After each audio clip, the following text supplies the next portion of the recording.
Hey everyone, it's Linnea for LDRS Creative. I'm going to be making a card today using the Poppy Posy 4x6 stamps, coordinating dies, and layering stencils. I love these products from LDRS Creative where there's the stamps and then the layering stencils because it's a great way to add quick and easy color to these flowers. I am not somebody who's very fast at coloring, nor do I do really detailed coloring well, so I love these stencils. They are a real game changer for me. Now they are all lettered and numbered in the bottom right-hand corner of the stencil, and the great thing about these stencils is that they have etched lines on them so that you don't have to use the corner of a stamping platform or anything to make sure they're lined up. You'll just line up the etched lines in the stencil. I used the first stencil and I blended on a light red ink, Lipstick Jungle. My second stencil, I'm going to use a darker red ink. This is Scarlet Rose. And you can see those etched lines that I'm just going to line up with the ink blending I've already put down onto my paper and blend on the second color for my flowers. The next two stencils are for the leaves. I am using a lighter green. This is Key Lime Pie. This is one of my favorite green inks from LDRS Creative.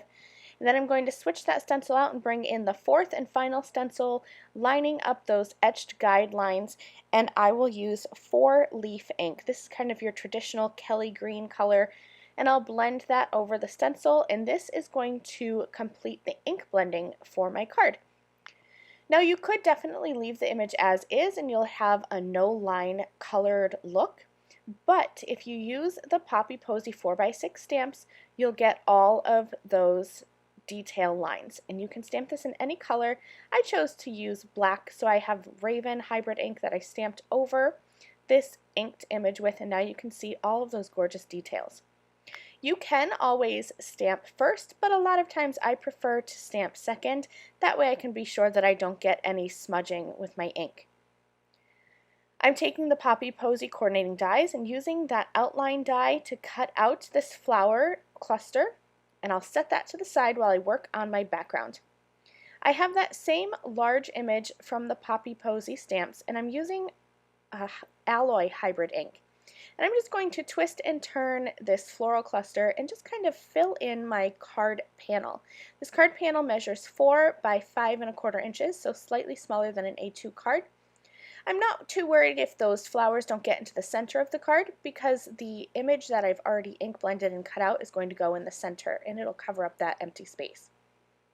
I'm taking my lighter red that I used, so this is Lipstick Jungle, and I'm going to very lightly blend around the edges of my card. This is going to give a little bit of dimension to the background and also just bring in a little bit of extra color.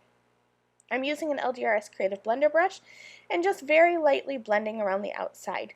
You can see that I don't have much pressure on the actual head of the brush, and that's going to give me a blend that is darker around the edges and blends out lighter towards the middle. I wanted to add even more texture to this background, so I'm using a red shimmer watercolor paint and just adding some quick and easy watercolor spatters to my background. I placed that onto an A2 sized red card base, and I added my floral cluster as well as a sentiment from the Poppy Posy stamp set that I cut out with the coordinating dies. I'll pop that up with foam tape right in the center of my card. I have some pearls that I added for a little bit of extra shine, and this card is finished. Thanks so much for watching. I hope you enjoyed this quick tutorial. I'll see you soon. Bye!